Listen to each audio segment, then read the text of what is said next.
So I served for 33 years. I had several different roles in the service, everything from uh, I would say heavy equipment operator to logistics to systems to logistics to inspector general to wrapping up as logistics again. So Yeah, I how started at long? 50 and Mhm. got to 90. Well, I think the big hurdle was 70%. And once you get to 70%, there's a lot of things that from a benefits perspective that really gets you excited. But once you get to 90, that's just icing on the cake. It really kind of is. So I was really excited when I hit 70.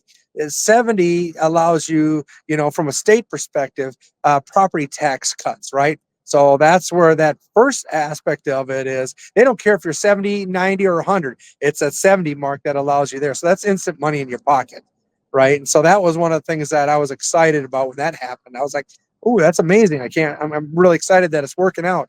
So gives us a lot more breathing room and a lot less stress.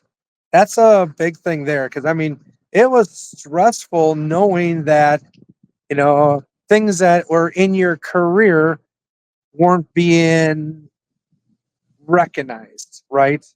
And so I was in kind of a combat situation, was shot and stabbed, and giving up my life basically almost for the government, and they're not seeing that and recognizing that, to me didn't make sense, and it was very stressful, right? And so now taking that burden off, saying, hey, they actually recognize it, is a huge thing. It's a huge win for veterans that go through major trauma such as that, right?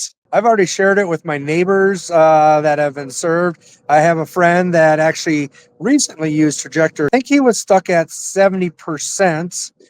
He was all involved with like the burn pits and all that other stuff. And they finally recognized him. He's at 90%. However, he has that contingency that gives him to that 100% based on unable to work and all that other stuff, right? So because of that, he's basically 90% with 100% coverage.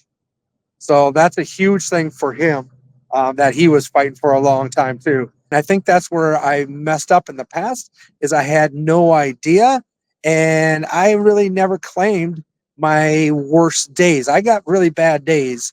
And if you don't take that time to really explain what those bad days are like, and those are your days that you're focusing on versus how you're feeling today, that's a huge thing, right? And so I think the team did a really good job just to articulate that and help me, making sure that I think about that as I go through the process.